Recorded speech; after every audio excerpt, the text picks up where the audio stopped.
الحمدللہ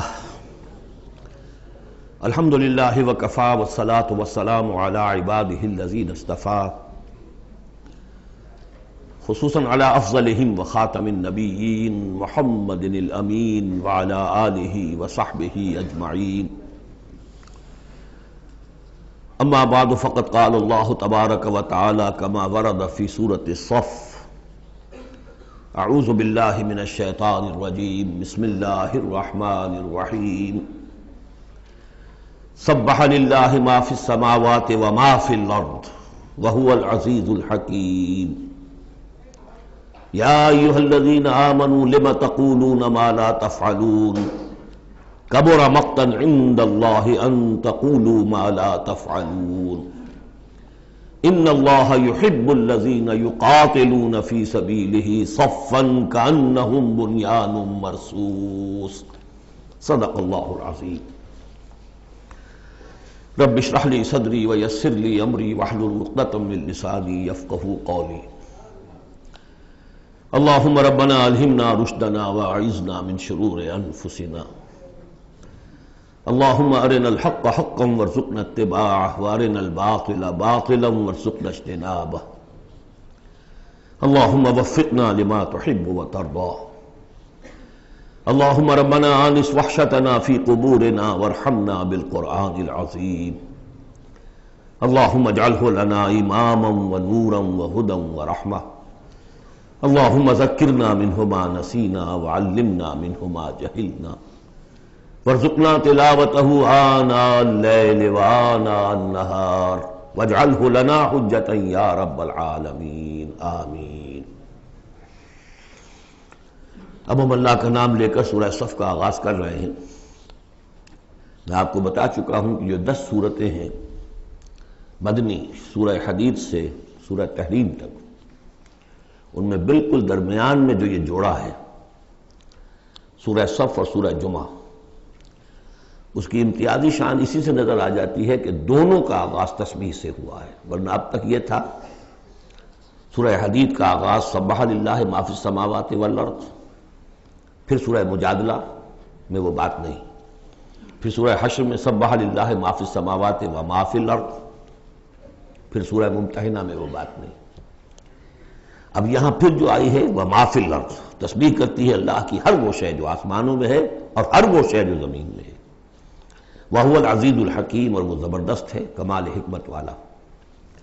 لیکن اس کے فوراً بعد سورہ جمعہ ہے، وہ ہے يُسَبِّحُ لِلَّهِ مَا فِي السَّمَاوَاتِ وَمَا فِي الْأَرْضِ. تو اس میں جوڑے ہونے کی نسبت بہت نمایاں ہو گئی. مشابہت بھی ہے، تسبیح دونوں کا آغاز ہو رہا ہے، پھر تکمیل ہو رہی ہے. میں نے بتایا تھا کہ نسبت زوجیت میں کسی مقصد کے لیے جنس جو ہیں دو، وہ کسی اعلیٰ تر مقصد کے لیے ان کے اندر ریسیپروکل نسبت رکھی جاتی ہے. وہی یہاں ہے فعل ماضی، فعل مضارع. اور فعل مضارع عربی زبان میں حال اور مستقبل دونوں کو کور کرتا ہے. تو یہاں اس جوڑے میں آ کر ان دونوں کو جمع کر دیا گیا کہ یہ تسبیح جو ہے کائنات کے اندر، جو کائنات کی ہر شے کر رہی ہے، یہ ہمیشہ سے ہوتی آ رہی ہے، ہر دم ہو رہی ہے، ہمیشہ ہوتی رہے گی. یہ سورہ مبارکہ جیسا کہ میں نے کل آپ کو بتایا تھا، سورہ حدید کی جو آیت ہے، جس کو میں نے عرض کیا تھا، اگرچہ وہ لفظ اچھا نہیں ہے، عریاں اور ننگا. واقعتاً یہ ہے کہ پورا عریاں اور ننگا فلسفہ انقلاب سورہ حدید کی آیت نمبر 25 میں ہے. انقلاب کس لیے لایا جاتا ہے؟ فرانس کا ریولوشن کیوں آیا تھا؟ ظلم ہے، بادشاہ لوگ بیٹھے ہوئے ہیں، عیش کر رہے ہیں، لوگ کسان ہیں، مزدور ہیں، وہ کام کرتے ہیں، ٹیکس دیتے ہیں، یہ عیاشیاں کرتے ہیں بدمعاش لوگ. ظلم ہے، ختم ہونا چاہیے. لوگوں نے جانے دی، ہزاروں نے جانے دی. پھر شکل کیا بن گئی کہ وہ تو ایک بظاہر ڈیموکریسی، عوام کی حکومت، حقیقت میں سرمایہ داروں کی آمریت قائم ہو گئی. ظلم ہے. مزدور کارخانے کے اندر کام کر رہا ہے، اس کے بچہ جو ہے بھوکا مر رہا ہے، یا وہ اگر بیمار ہو گیا تو اس کی دوا نہیں ہے، اور اس کی محنت اور مزدوری سے جو عیش کر رہے ہیں. لال پری جو ہے ان کے شام کو جو ہوتی ہے، ان کے جام میں وہ کیا کیا ہوتی ہے. علامہ اقبال نے کس قدر تلخ حقیقت کہی ہے. یہ کیا ہے؟ مزدور. خواجہ از خونے رگے مزدور سازد لال ناب. یہ سرمایہ دار جو ہیں یہ مزدوروں کے رگوں کی خون جو ہے سرخ اس سے کشید کر کے اپنی وہ لال پری جو ہے شام کو پیتے ہیں بیٹھ کر۔ انقلاب ہے، انقلاب ہے، انقلاب۔ نتیجہ یہ ہوا کہ بولشوک ریولوشن آیا، پھر مصیبت، اب ایک پارٹی ڈکٹیٹرشپ قائم ہو گئی۔ آسمان سے گرے، کھجور میں اٹکے، کھجور سے گرے، کسی کھائی میں جا گرے۔ یہ سارا چکر کیوں ہو رہا ہے؟ ان سرچ آف جسٹس، یہ ساری جد و جہد انسان کیوں کر رہا ہے؟ تو اب ایک تو ہے کہ ایک سیکولر انداز میں جسٹس فیئر پلے اس کی بات ہوتی ہے۔ دین میں آپ دیکھیے کہ قرآن نے جس طرح میں نے کل آپ کو بتایا، اللہ قائم بالقسط ہے۔ مسلمانوں کا بحیثیت امت رول یہ ہے، یا ایھا الذین آمنوا کونوا قوامین بالقسط، یا ایھا الذین آمنوا کونوا قوامین للہ شہداء بالقسط۔ محمد کو کیوں بھیجا؟ کہہ دیجئے کہ مجھے بھیجا گیا کہ میں عدل قائم کروں۔ اور اب جو آیت آ گئی، ہم نے تمام رسول اسی لیے بھیجے، کتابیں اسی لیے بھیجیں، میزان اسی لیے نازل کی۔ لقد ارسلنا رسلنا بالبینات وانزلنا معهم الکتاب والمیزان لیقوم الناس بالقسط۔ لوگوں نے کیا کیا؟ نبی آ گئے، انہیں پوجنا شروع کر دیا۔ باقی ظلم کا ظلم جھوکا تو چل رہا ہے، انہیں پوج لو، خدا کا بیٹا بنا دو، کچھ اور بنا دو، اولیاء اللہ ہیں ان کو جو بھی چاہو بنا دو۔ لیکن نظام ظالمانہ قائم رہا دنیا میں۔ یہ محمد عربی کا کمال ہے، انہوں نے آ کر نظام کو بدلا ہے۔ در حقیقت یہ جو تکمیل ہوئی ہے اس پروسیس کی، اسی لیے آپ رسول کامل ہیں، آخری رسول اور کامل رسول، جنہوں نے آ کر نظام عدل و قسط کو بالفعل برپا کیا۔ چنانچہ وہ جو ایک عام قانون آیا، پھر اس میں اتنی ننگی بات، لوہا استعمال ہو سکتا ہے، طاقت استعمال ہوگی ظلم کے خاتمے کے لیے، اور ان تمام جتنی بھی ناانصافیاں ہیں ان کو ختم کر دیں۔ اگرچہ یہ لوہا کسی طریقے سے استعمال ہوگا، یہ لوہا خودکشی کے کام بھی آ سکتا ہے، خودکشی نہیں کرنی ہے، اس کے کچھ شرائط ہیں، اس کے ضوابط ہیں۔ پہلے کوئی طاقت فراہم کرو، پہلے کوئی نظریہ عام کرو، جو لوگ نظریہ قبول کر لیں انہیں جمع کرو، انہیں منظم کرو، انہیں ٹرین کرو، انہیں قوت بناؤ، پھر باطل سے ٹکراؤ۔ اگر ایسے کھڑے ہو جاؤ گے تو خودکشی ہو جائے گی، نعرہ مارا اور خودکشی ہوگی۔ بہرحال وہ جو ننگا انقلابی نظریہ ہے، وہ حضور کی شخصیت کے ضمن میں اس آیت میں آ کر اب وہ واحد کے صیغے میں آ گیا، هو الذی ارسل رسولہ بالہدی ودین الحق لیظہرہ علی الدین کلہ۔ سورہ توبہ میں بھی آ چکی، سورہ فتح میں آ چکی، اب اس سورہ مبارکہ کا مرکزی مضمون وہی ہے۔ لیکن اس کے یوں سمجھ لیجئے، اب زیادہ وقت میرے پاس نہیں ہے، کہ یہ اس کے 4 حصے کر لیجئے، 4 آیتیں، پھر 4 آیتیں، پھر 4 آیتیں۔ پہلی 4 آیتیں تمہیدی بھی ہیں، اور ایک اعتبار سے اس میں اصل میسج آ گیا ہے۔ دوسری 4 آیتوں میں سابقہ امت مسلمہ یعنی یہود کا طرز عمل ہے۔ تیسری آیت میں بعثت محمدی کا مقصد اور اس کے لیے مسلمانوں کو دعوت جہاد۔ 12 آیتیں یہ ہو جائیں گی۔ 2 آیتیں پھر بڑی خاص قسم کی ہیں کہ جو لوگ اس صورت کے پیغام کو قبول کریں اور اختیار کر لیں، ان کے کیا کیا مدارج ہیں، دنیا میں کیا ہے، آخرت میں کیا ہے۔ بسم اللہ الرحمن الرحیم، سبح للہ ما فی السماوات وما فی الارض وہو العزیز الحکیم۔ اب اس کا میں ترجمہ بھی نہیں کروں گا اس وقت۔ اب آ رہی ہے بات بالکل 2 ٹوک، وہی جو میں نے کہا تھا ان تمام صورتوں میں ہے، زجر، توبیخ، جھنجھوڑنے کا انداز۔ کیا ہو گیا مسلمانوں تمہیں؟ یا ایھا الذین آمنوا ما لکم لم تقولون ما لا تفعلون، تمہیں کیا ہو گیا ہے مسلمانوں، تم جو کہتے ہو وہ کرتے نہیں، کیوں کہتے ہو جو کرتے نہیں؟ ایمان اللہ پر اور اس کے حکم پاؤں تلے، ایمان رسول کا، محبت اور عشق کے دعوے اس کی سنتوں یہ دجیاں بکھیر دو، کیا ہے یہ؟ اس وقت نہیں تھا یہ، میں نے کہا وہاں تو ذرا سی کمی آئی تھی، ابھی اوسط کچھ گرا تھا، اس کے اوپر یہ پکڑ آ رہی ہے۔ تو آج سوچئے کہ آج اگر کہیں قرآن نازل ہو جائے اور آج اگر کہیں محمد رسول اللہ آ جائے تو اس امت کو دیکھ کر کیا کہیں گے کہ میری امت ہے؟ یہ 1.5 ارب انسان میری امت ہے۔ لم تقولون ما لا تفعلون کبر مقتا عند اللہ ان تقولوا ما لا تفعلون، بڑی شدید بیزاری کی بات ہے اللہ کے نزدیک کہ تم کہو جو کرتے نہیں۔ اب بتائیے اس سے بڑی زجر و توبیخ کیا ہوگی؟ اچھا، معلوم ہوتا ہے کہ شاید کچھ لوگوں نے محبت رسول کے دعوے کیے ہوں گے. جاننا چاہتے ہو اللہ کو کون محبوب ہیں؟ ان اللہ یحب الذین یقاتلون فی سبیلہ صفا کانہم بنیان مرصوص.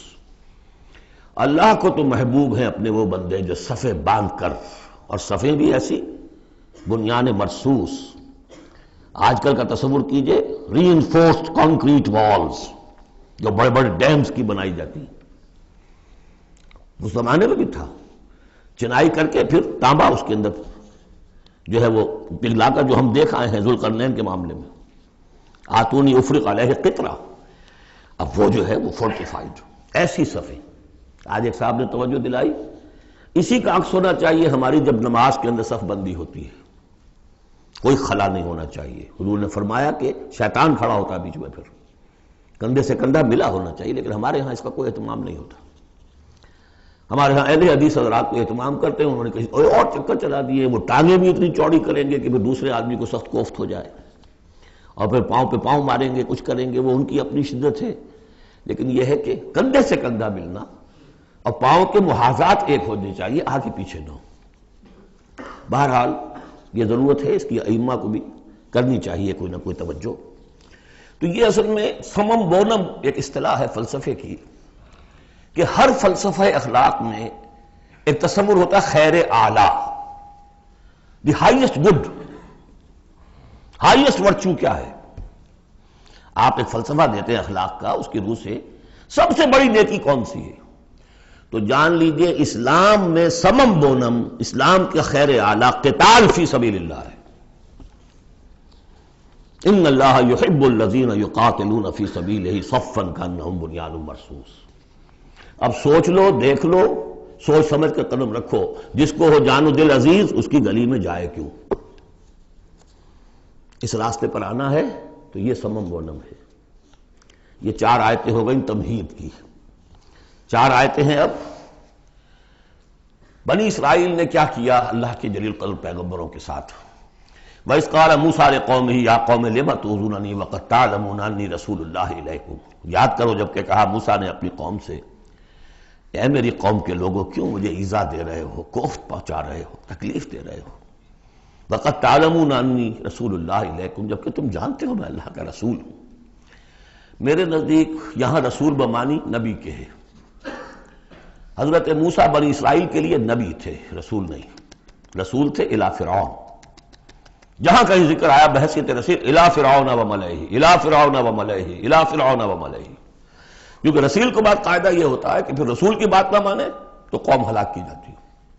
حضرت موسیٰ کی بات نہیں مانی، 4 کے سوا ہلاک نہیں کی گئی. تو حضرت موسیٰ کی حیثیت بنی اسرائیل کے لیے نبی کی ہے، لیکن آل فرعون کے لیے وہ رسول تھے. مانو مجھے اور میرے ساتھ واپس کرو ان کو، بنی اسرائیل کو. وَقَدْ تَعْلَمُونَ أَنِّي رَسُولُ اللَّهِ إِلَيْكُمْ، جانتے ہو میں اللہ کا نبی ہوں. فَلَمَّا زَاغُوا، جب وہ کج ہو گئے، ٹیڑھے ہو گئے، أَزَاغَ اللَّهُ قُلُوبَهُمْ، اللہ نے بھی ان کے دلوں کو ٹیڑھا کر دیا. یہ بہت اہم آیت ہے جو قرآن مجید میں جتنی مرتبہ آیا اللہ نے انہیں گمراہ کر دیا، اللہ نے مہر لگا دی. تو کبھی اللہ ابتداءً مہر نہیں لگاتا، پہلے انسان ٹیڑھا خود ہوتا ہے. لیکن جب اس کے ٹیڑھ پن ایک حد تک چلا جاتا ہے، he reaches the point of no return, then Allah puts a seal on his heart. اس کے بعد نہیں آ سکتا. تو جب وہ ٹیڑھے ہو گئے اللہ نے ان کے دلوں کو بھی ٹیڑھا کر دیا. واللہ لا یہدی القوم الفاسقین، اللہ فاسقوں کو زبردستی ہدایت نہیں دیتا. اب اس میں ہم پڑھ چکے ہیں سورہ مائدہ میں، اصل میں وہ ایذا ہے. اللہ کے رسول کو اصل ایذا ذاتی نہیں ہوا کرتی، ہوتی ہے وہ بھی انسان محسوس کرتا ہے. اور میں بتا چکا ہوں آپ کو سورہ احزاب میں کہ حضور حضرت موسیٰ کے ساتھ بھی اس طرح کا معاملہ کیا، لیکن حضور کے ساتھ بھی کیا. لیکن اصل ایذا جو یہاں ہو رہی قتال کے لفظ کے ذکر کے ساتھ جو آ رہی ہے وہ یہ ہے. اگلا دور ان کا کیا آیا ہے، وَإِذْ قَالَ عِیسیٰ ابْنُ مَرْیَمَ، دوسرا دور. اب یہ ہے رسول، اصل میں بنی اسرائیل کے لیے رسول بن کر آئے وہ حضرت عیسیٰ. رسولاً الی بنی اسرائیل، سورہ آل عمران کی وہ الفاظ بہت اہم ہیں. وَإِذْ قَالَ عِیسیٰ ابْنُ مَرْیَمَ یَا بَنِی اسرائیل إِنِّی رَسُولُ اللَّهِ إِلَیکُم. اور جب یاد کرو جب کہ کہا عیسیٰ ابن مریم نے، اے بنی اسرائیل میں اللہ کا رسول ہوں تمہاری طرف. مصدقا لما بین یدی من التوراۃ، اور میں تصدیق کرتے ہوئے آیا ہوں اس کی جو میرے سامنے ہے تورات میں سے. ومبشرا برسول، اور بشارت دیتے آیا ہوں ایک رسول کی، یاتی من بعدی، جو میرے بعد آئیں گے، اسمہ احمد، جن کا نام نامی احمد ہے صلی اللہ علیہ وسلم، احمد مجتبی۔ فلما جاءہم بالبینات، یہ وہی حضرت عیسیٰ کے بارے میں، جب وہ آئے کھلی نشانیاں لے کر، معجزے لے کر، عظیم ترین معجزے لے کر، قالوا ھذا سحر مبین، انہوں نے کہہ دیا یہ تو سحر مبین ہے۔ ومن اظلم ممن افترا، اب یہ تیسرا دور ہے، اب محمد رسول اللہ آ گئے ہیں صلی اللہ علیہ وسلم، اور وہ ہم پڑھا ہے سورہ بنی اسرائیل میں، عسیٰ ربکم ان یرحمکم وان عدتم عدنا، اے بنی اسرائیل تم ہمارے لاڈلے تھے، اس میں کوئی شک نہیں، ہم نے تمہیں چنا تھا، اخترناہم علی علم، لیکن تم نے اپنی بد عملی کی وجہ سے اپنے آپ کو راندہ درگاہ بنا لیا، لیکن ہماری محبت اب بھی موجود ہے۔ عسیٰ ربکم ان یرحمکم، تمہارا رب اب بھی تمہیں رحم کرنے کے لیے تم پر تیار ہے، وان عدتم عدنا، لیکن تمہارا طرز عمل وہی رہا جو پہلے تھا، تو ہم بھی وہی کچھ کریں گے جو ہم نے پہلے کیا، اسی طرح پٹوائیں گے تمہیں۔ نبوکدنضر سے پٹوایا، اور گریک سے پٹوایا، اسیرین سے پٹوایا، رومن سے پٹوایا، اور اب اس صدی میں آ کر جرمن سے پٹوایا۔ 60 لاکھ 6 ملین، اور میں نے ایک دفعہ پہلے روایت یہ پڑھی تھی کہ نہیں 4 ملین تھے، ابھی پچھلے دنوں میں نے ایک دیکھا ہے کیلنڈر، وہاں تو اس کے اندر تذکرہ ہے کہ 6 سے بھی زیادہ تھے، 6 ملین سے بھی زیادہ تھے، واللہ اعلم۔ بہرحال اب تیسرا دور آیا، ومن اظلم ممن افترى علی اللہ الکذب، اس سے بڑھ کر ظالم کون ہوگا جو اللہ پر جھوٹ تراشے، وہو یدعی الی الاسلام، بلایا جا رہا اسلام کی طرف، اب محمد رسول اللہ انہیں دعوت دے رہے ہیں، واللہ لا یہدی القوم الظالمین، اللہ ایسے ظالموں کو زبردستی ہدایت نہیں دیتا۔ عسیٰ ربکم ان یرحمکم، لیکن اس کے بعد فرما دیا اگلی آیت میں، ان ھذا القرآن یہدی للتی ہی اقوم، یہ قرآن ہے، شاہدرہ ہے، ہماری رحمت کا شاہدرہ قرآن حکیم، داخل ہونا ہے، آؤ داخل ہو جاؤ۔ اب حضور کے ساتھ جو کچھ کر رہے تھے اس کا کلائمیکس یہ تیسری آیت ہے، یریدون لیطفئوا نور اللہ بافواہہم، وہ تلے ہوئے ہیں کہ اللہ کے نور کو اپنی منہ کی پھونکوں سے بجھا کر رہے ہیں۔ یہ خاص یہود کے بارے میں ہے یہ آیت، اچھی طرح سمجھ لیجئے، اور اس کا کلائمیکس اب آ رہا ہے، اب آ رہا ہے۔ The final showdown is going to come now and not very far off, very soon. Armageddon اسے کہہ لیں۔ یہود پوری طریقے سے پوری عیسائی دنیا کو اپنے تسلط میں لا چکے ہیں، اور جو کچھ ہونے والا ہے الملحمۃ العظمیٰ جسے حضور نے قرار دیا ہے، عظیم ترین جنگ، اور آرمگڈون یہ ان کی کرسچین جو ان کی ہے اصطلاحات، ان میں وہ آرمگڈون ہے۔ بہرحال وہ تو ابھی آئے گا، ابھی تک تو ہم پڑھ رہے ہیں جو اس وقت ہو رہا تھا، ان میں جرت نہیں تھی، وہ سامنے آ کر مقابلہ نہیں کرتے تھے، وہ ہم پڑھ چکے ہیں سورہ حشر میں، کبھی بھی سامنے آ کر مقابلہ نہیں کریں گے، منہ کی پھونکوں سے بجھاتے ہیں دور دور سے۔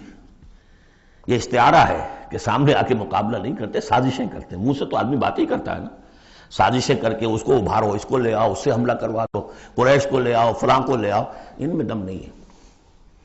اسی کو کہا ہے مولانا ظفر علی خان نے، نور خدا ہے کفر کی حرکت پہ خندہ زن، پھونکوں سے یہ چراغ بجھایا نہ جائے گا۔ یریدون لیطفئوا نور اللہ بافواہہم واللہ متم نورہ ولو کرہ الکافرون، اللہ اپنے نور کا اتمام فرما کر رہے گا خواہ یہ کافروں کو کتنا ہی ناگوار ہو۔ یہ جو ہے آیت آئی ہے اس سے پہلے سورہ توبہ میں، یریدون ان یطفئوا نور اللہ بافواہہم ویابی اللہ الا ان یتم نورہ ولو کرہ، اتنا سا فرق ہے، باقی آیت جو کی تو ہے۔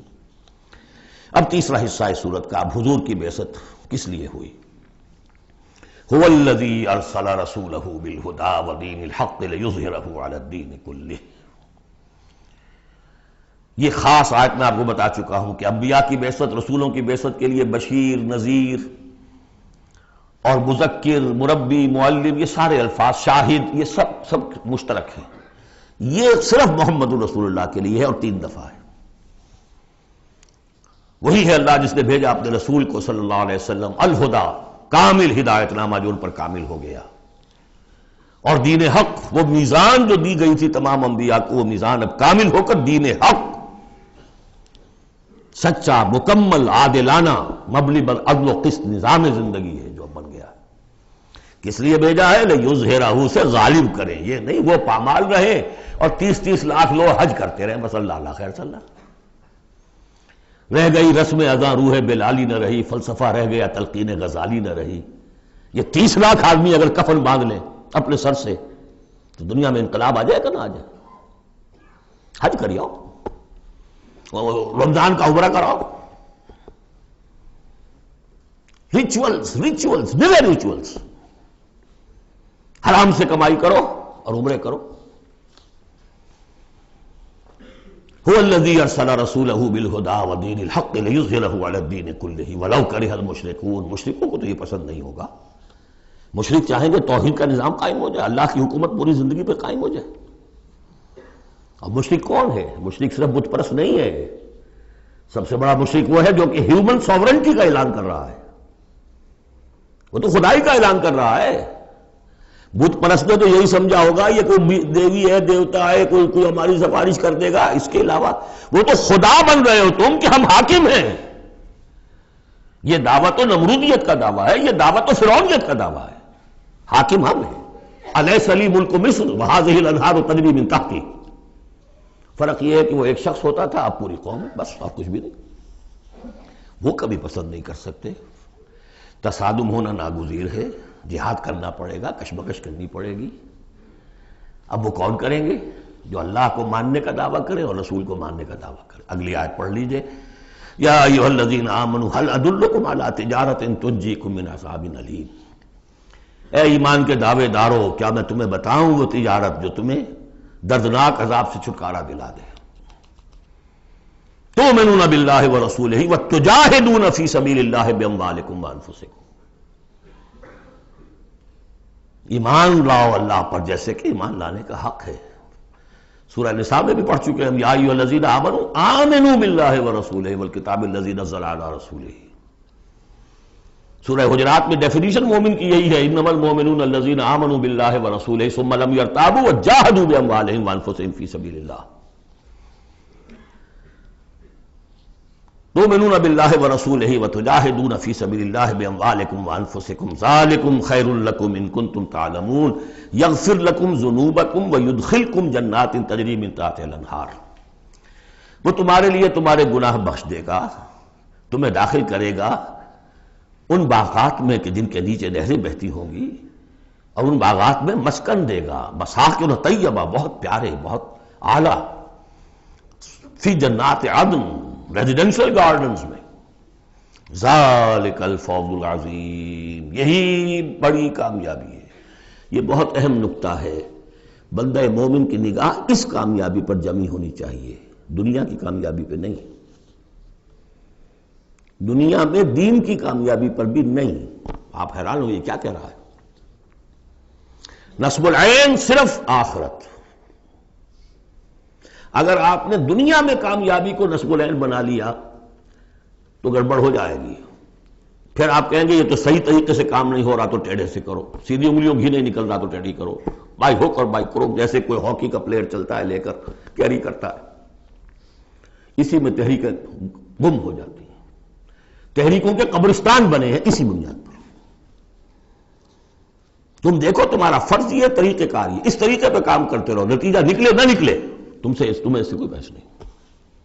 ہاں طریقہ کار پر نظر ثانی کرتے رہو.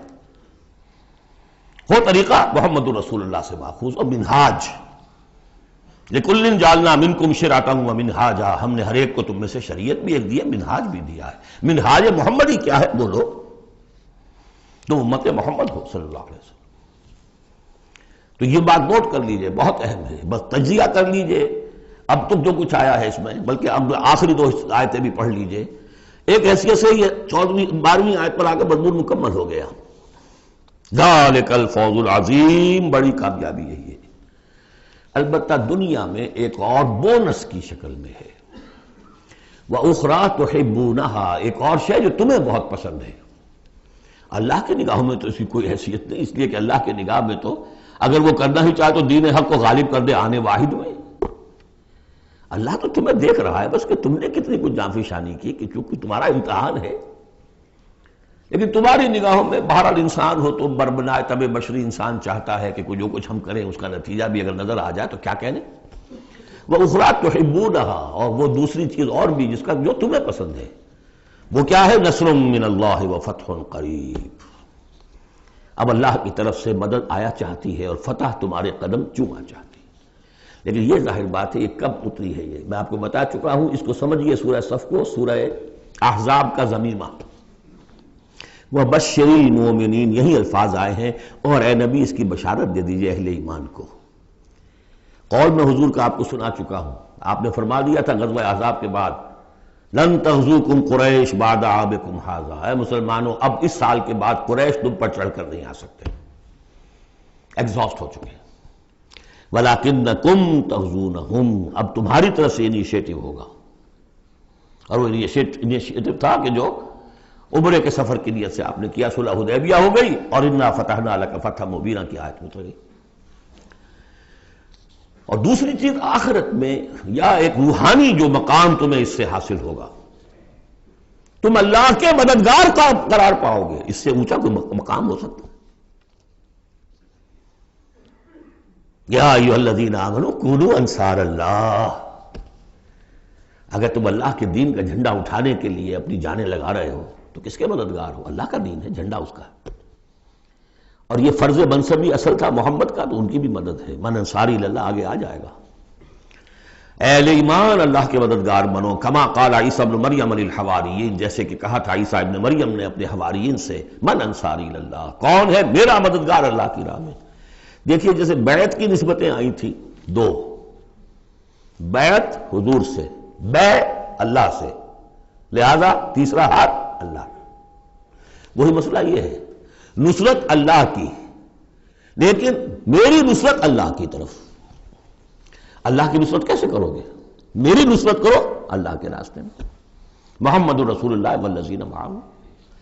اب بھی طریقہ جو فطری ہے وہ یہی ہے، جس کو بھی اللہ ہمت دے دے وہ کھڑا ہو.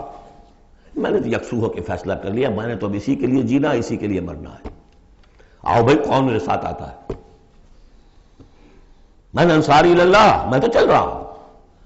وہ ساتھی ملے گا تب بھی چلوں گا، نہیں ملے گا تب بھی چلوں گا. اب کون میرے ساتھ آتا ہے؟ من انصاری اللہ، جو ہاتھ میں ہاتھ دے وہ اس کا ساتھی ہے.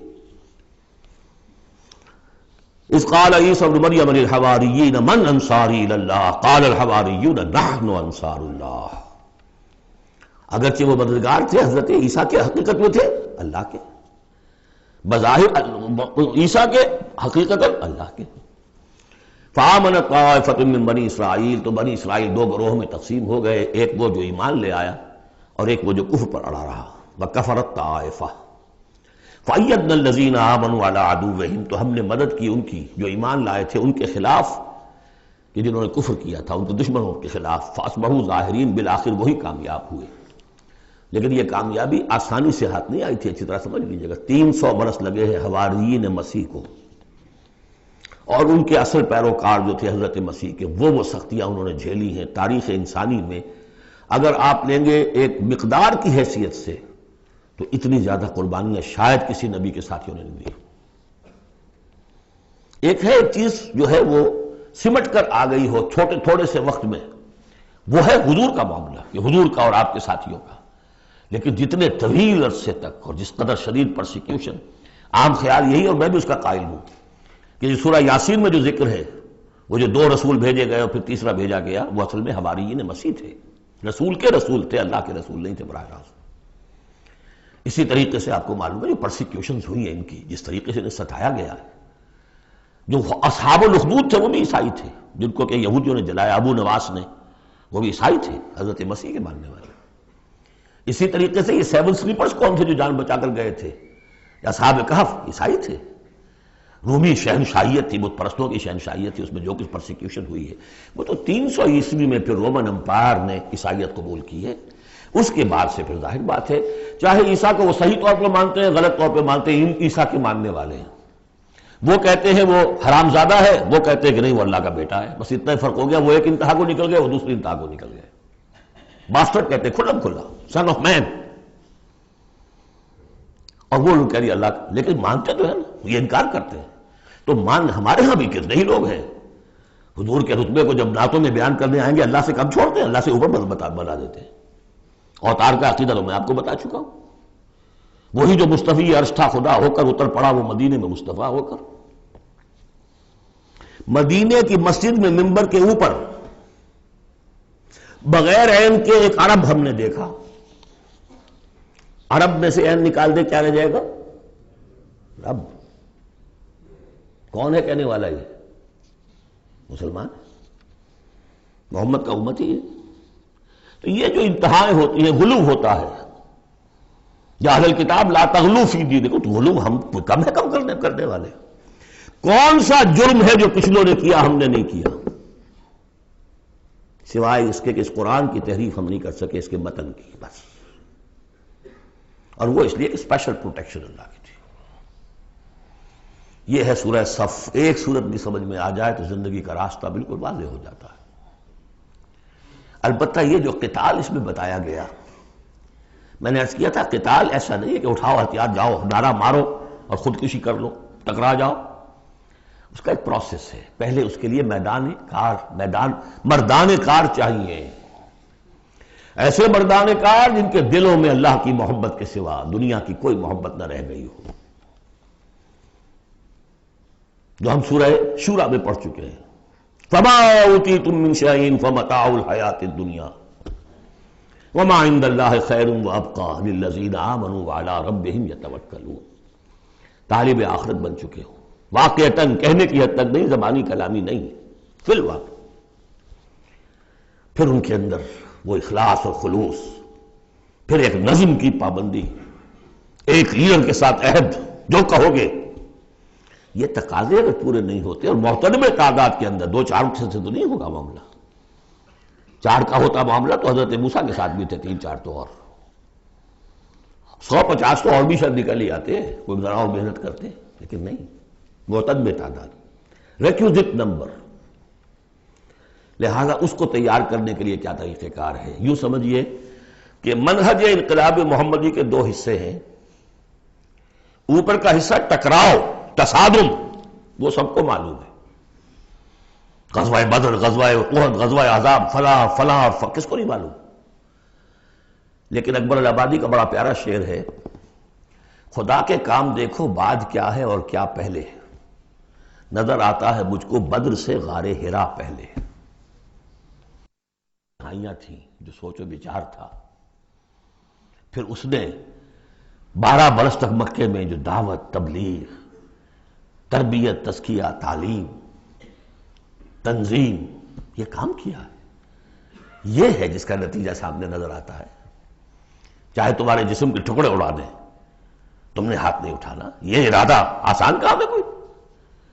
بلی کو بھی آپ گھیر لیں اگر کسی کونے میں تو وہ آپ پر حملہ کر دے گی۔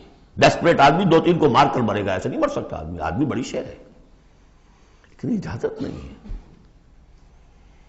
یہ تیاری جو کرائی ہے محمد رسول اللہ نے، تو ایک ہے تصادم کا مرحلہ، اور ایک ہے تصادم کے لیے آدمی تیار کرنا۔ آدمی فراہم کیسے کرے، تیار کیسے کرے؟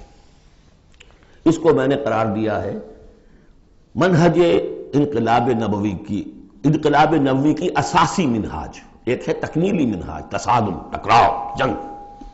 اساسی منہاج ہے how to procure proper people, procurement of people and then their training۔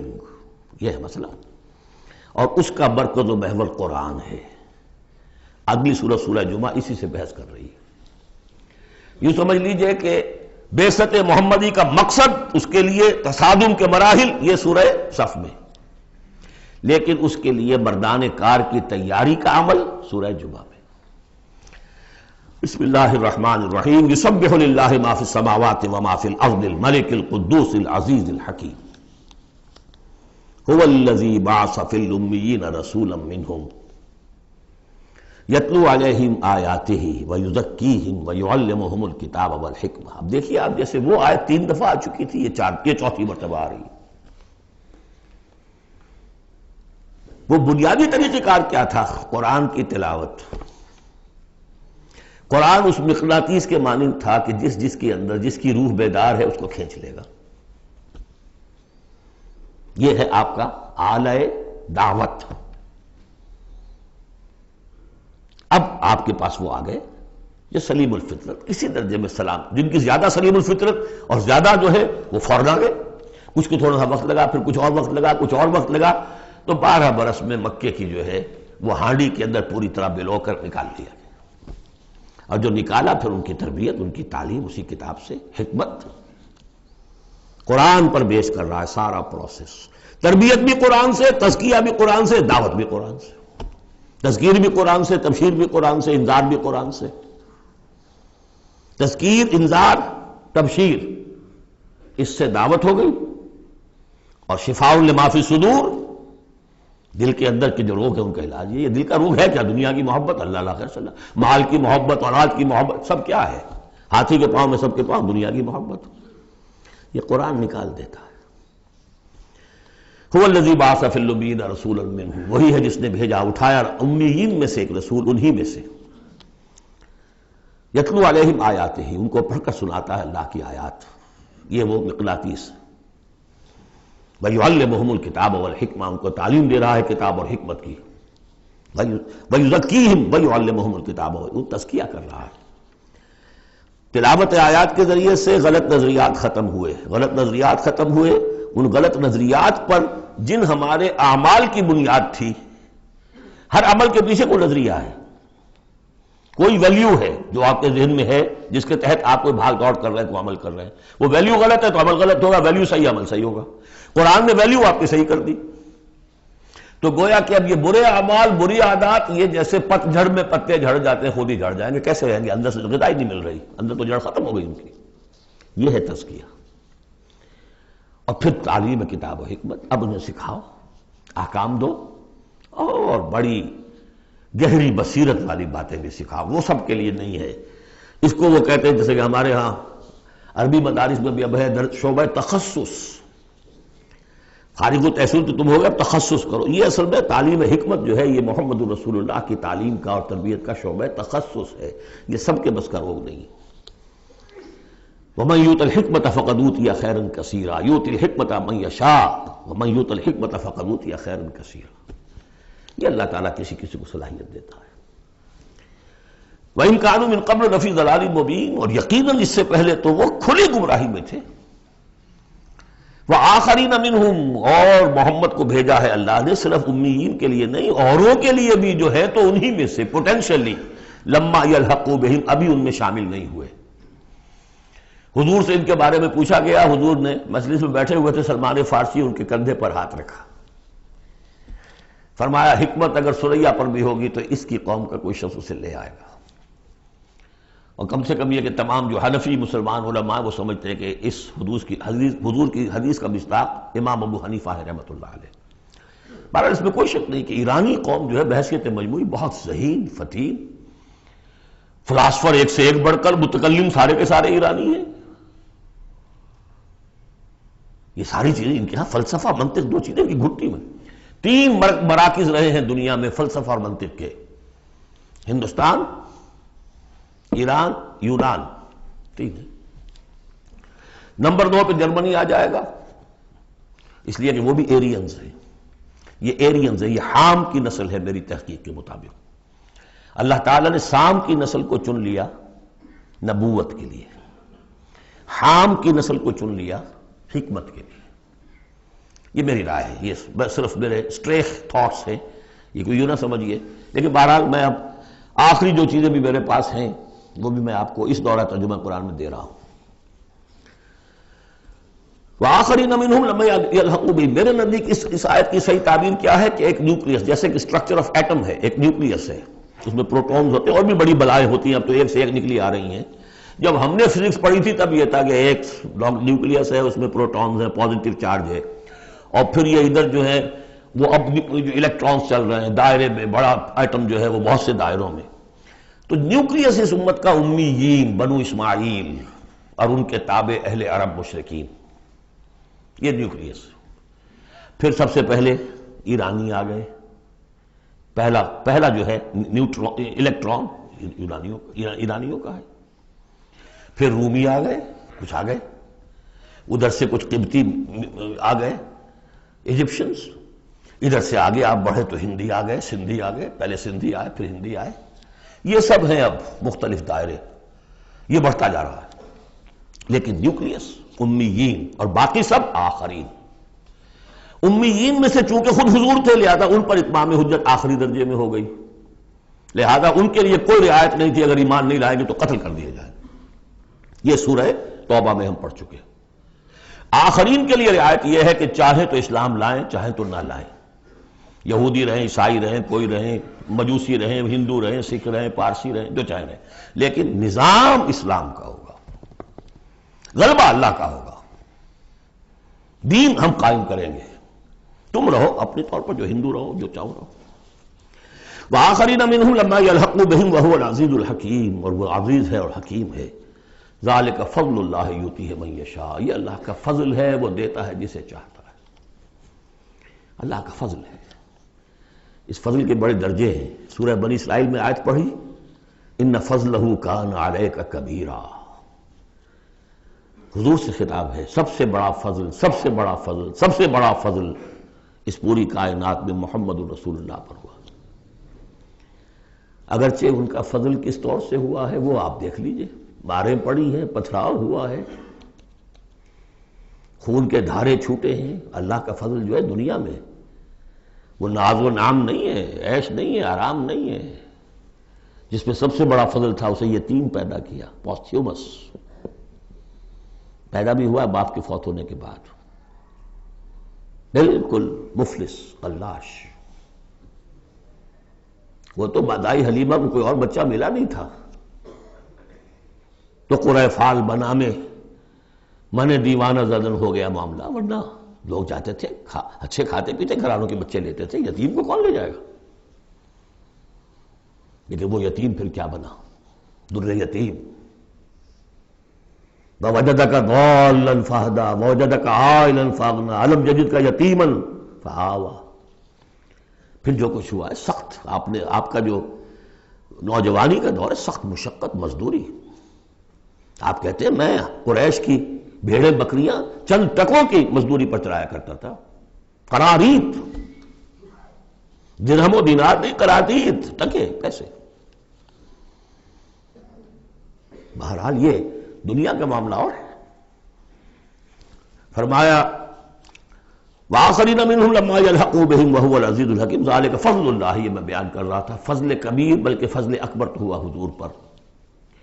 پھر جو بھی محمد کے دامن سے وابستہ ہو گیا بہت بڑا فضل ہے. چاہے اللہ نے ہمیں پیدائشی طور پر یہ فضل دے دیا ہے، ہم اس فضیلت کا قدر نہ کریں اور وہ پھر راندہ درگاہ حق ہو جائے وہ دوسری بات ہے. اللہ نے تو دیا. بل اللہ یمن علیکم ان ہداکم للایمان، تمہیں اس راستے پر ڈال دیا ہے. اللہ کے بندو تمہیں پیدا کیا وہاں جہاں تم نے پیدا ہوتے کال میں اذان سنی ہے اور دوسرے کال میں اقامت سنی ہے. اس سے بڑا فضل کیا ہوگا؟ لیکن تم نے اس کی ناقدری کی تو یہ دوسرا بات ہے. ذالک فضل اللہ یؤتیہ من یشاء واللہ ذو الفضل العظیم. اللہ بڑے فضل والا ہے. لیکن یہ کہ اب یہ جو پروسیس تھا، جو محمد رسول اللہ کا اعلی انقلاب تھا، قرآن،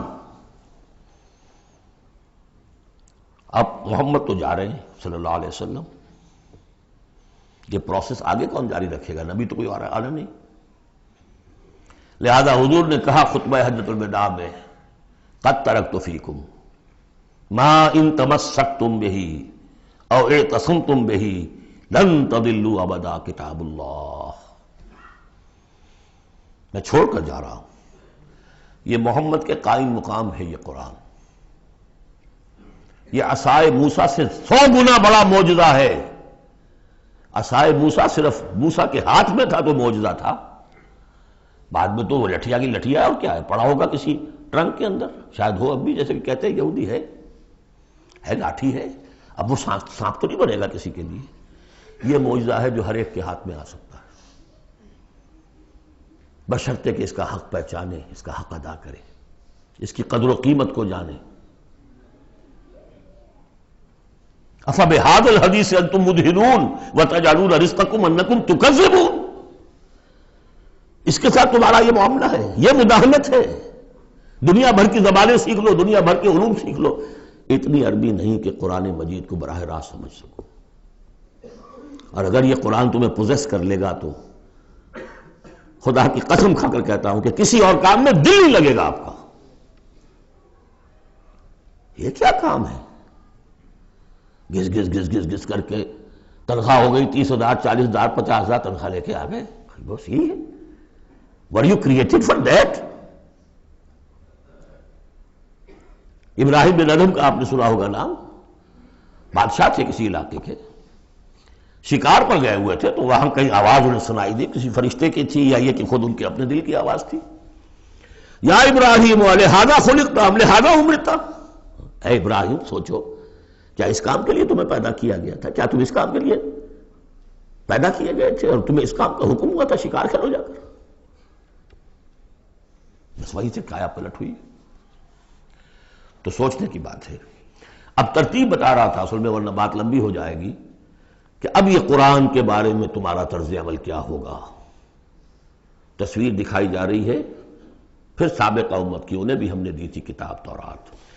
مثل الذین حملوا التوراۃ ثم لم يحملوها كمثل الحمار يحمل اسفارا، مثال ان لوگوں کی جو حامل تورات بنائے گئے پھر وہ اس کے حامل ثابت نہ ہوئے۔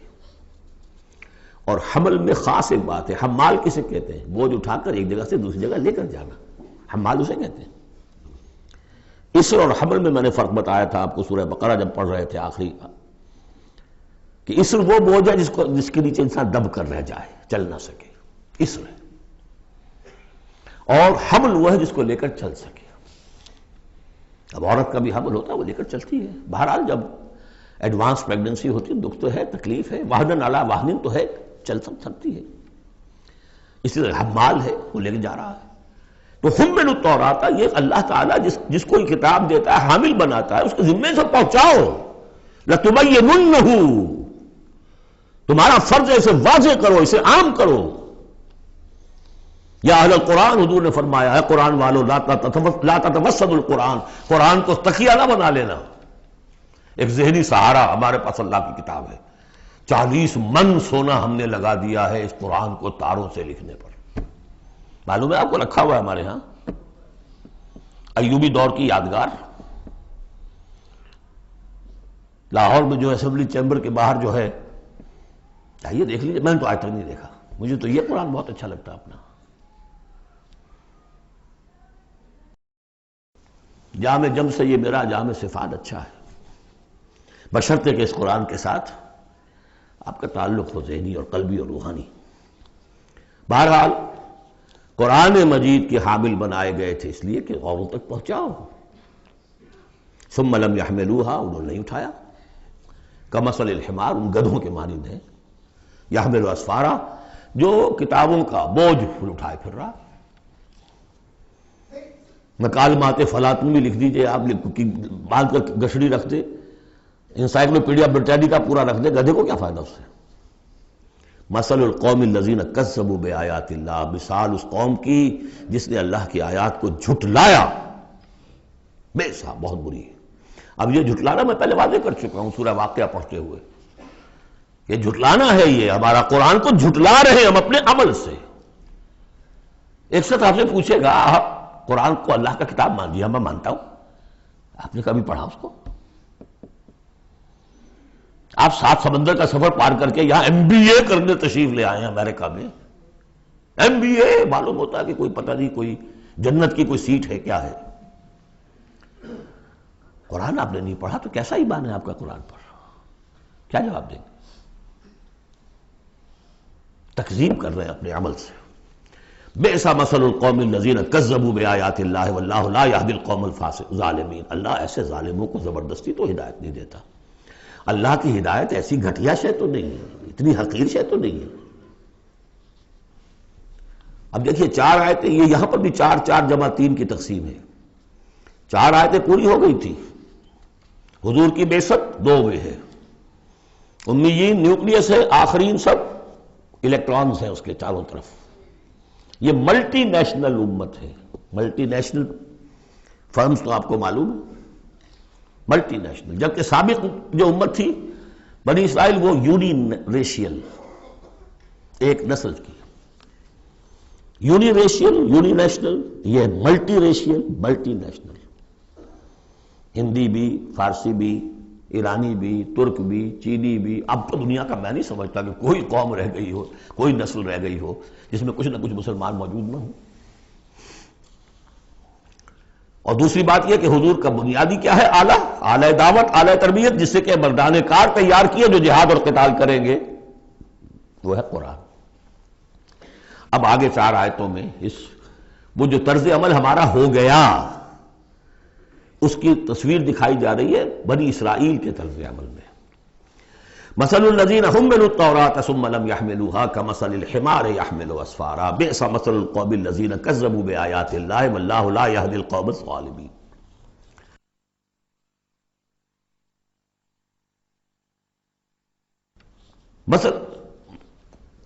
اس کے بعد نتیجہ کیا نکلتا ہے؟ جو آیات الہیہ سے رشتہ ٹوٹے گا تو سہارا کیا چیز رہ جائے گی؟ ہم تو اللہ کے چہیتے ہیں، لاڈلے ہیں، ہمیں تو جہنم میں کوئی جھونک ہی نہیں سکتا. جھونکے گا بھی تو دوسروں کی آنکھ میں دھول جھونکنے کے لیے چند دن کے لیے، ہمیں بھی ڈال کے فوراً نکال لیں. اللہ کو بھی چوری کرنی ہے، خیانت کرنی ہے، ہمارے لیے کرنی ہے. اور ہم جیسے بھی کچھ ہیں، جو بھی کچھ ہیں، زانی ہیں، شرابی ہیں، جو بھی کچھ ہیں، لیکن تیرے محبوب کی امت میں، جب تیرے محبوب کی امت میں ہے سیلویشن از گارنٹیڈ، شفاعت تو ملنی ہی ملنی ہے. بہت زیادہ کرنا ہے تو کسی بزرگ کی مزار پہ دیگے بھی چڑھا ہے، بس اور کیا رہ گیا.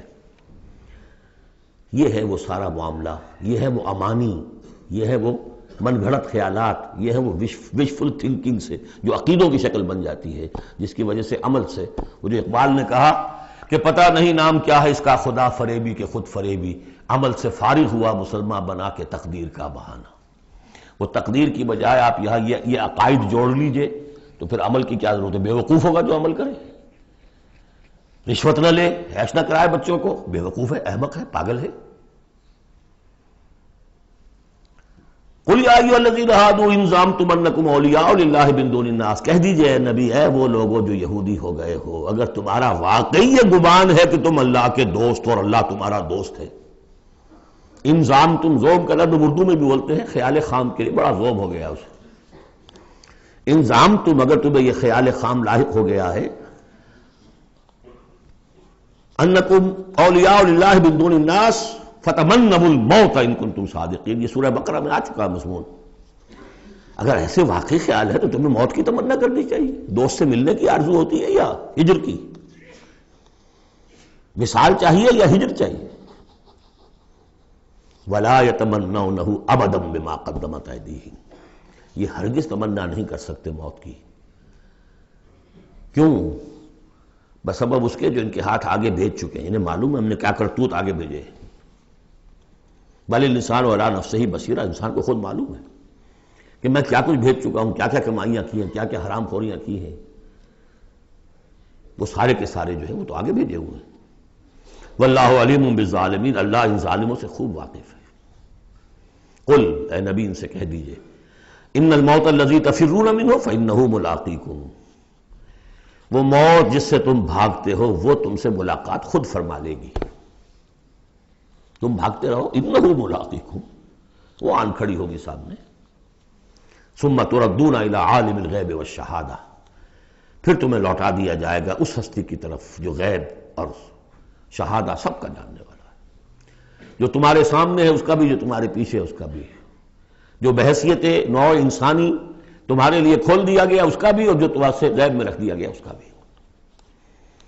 فَيُنَبِّئُكُم بِمَا كُنتُمْ تَعْمَلُونَ، پھر وہ تمہیں جتلا دے گا جو کچھ تم کرتے رہے تھے. یہ دوسرا حصہ ہو گیا 4 آیات کا. گویا کہ جو کتاب محمد رسول اللہ دے کر گئے ہیں، قد ترکتم، اور جس کے لیے حکم دے کر گئے تھے کہ اب تمہارے ذمے ہے، میرے کندھے پر سے یہ بوجھ اتر کر تمہارے کندھوں پر آ گیا ہے. الا هل بلغت انا نشهد انک قد بلغت وادیت ونصحت، انا نشهد انک قد بلغت الرسالۃ وادیت الامانۃ وکشفت الغمۃ. یہ تو گواہیاں لی ہیں. اس کے بعد اللہم اشہد، اللہم اشہد، اے اللہ تو بھی گواہ ہے، یہ مان رہے ہیں۔ اور پھر فَلْيُبَلِّغِ الشَّاهِدُ الْغَائِبَ، ایک سائی آف ریلیف میرے کندھے پر جو بوجھ تھا، اِنَّا سَنُلْقِي عَلَيْكَ قَوْلًا ثَقِيلًا، کل یہ آیت ہم نے پڑھنی ہے، آج وہ بوجھ میرے کندھے سے اتر گیا، لیکن تمہارے کندھوں پر آ گیا۔ مجھے تو صرف امیین تک یہ فرض براہ راست انجام دینا تھا، تمہیں پوری نوع انسانی تک انجام دینا ہے۔ A heavy burden۔ اس کے لیے یہ ہے دوسرا حصہ 4 آیات کا۔ اب تیسرے حصے میں اس قرآن کی تعلیم عام، تعلیم بالغان کا جو نظام قائم کیا گیا اس کا ذکر ہے۔ جمعہ کیا ہے اصل میں؟ اب رہ گئی رسم ادا روح بلالی نہ رہی، فلسفہ رہ گیا تلقین غزالی نہ رہی، یہ جمعہ کیا ہے؟ یہ حزب اللہ کا ہفتے وار اجتماع ہے۔ کمیونسٹوں کو بھی ایجاد کرنے پڑے تھے ہفتے وار اجتماع، ہفتے وار اجتماع، اسٹڈی سرکلز۔ اس لیے انقلابی کارکن کے ذہن میں جب تک اس کا نظریہ تازہ نہ رہے وہ قربانی کیسے دے گا؟ قربانی تو ہر لحظہ آئے گی، ہر آن آئے گی، قدم قدم پر آئے گی۔ لہذا اس نظریے کا، نصب العین کا، اپنے مقصد کا شعور بالکل کانشس لیول کے اوپر مستحضر رہنا چاہیے۔ لہذا اجتماعات، اب ظہر کی نماز کی بجائے جمعہ، وہاں 4 فرض یا 2 کر دیے، 2 کی جگہ خطبہ۔ خطبہ کس لیے؟ تعلیم قرآن، تعلیم بالغان۔ ظاہر ہے وہاں کالجز نہیں تھے، کتابیں نہیں تھی، پریس نہیں تھے، چھاپے خانے نہیں تھے، آڈیوز نہیں تھے، ویڈیوز نہیں تھے، کچھ بھی تو نہیں تھا، لیکن ایک نظام ہے۔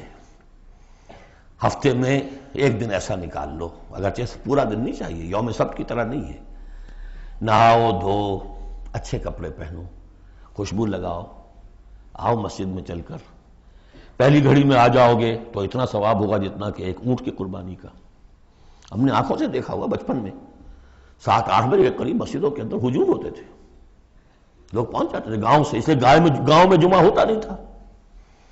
اب تو ایک خاص مسلک ہمارے ہاں جو آیا اہل حدیث حضرات کا، انہوں نے 4 آدمیوں پہ بھی جمعہ کھڑا کر دیا، تو اب خام خواہ کاہے کو جائے گا کوئی آدمی شہر کے اندر؟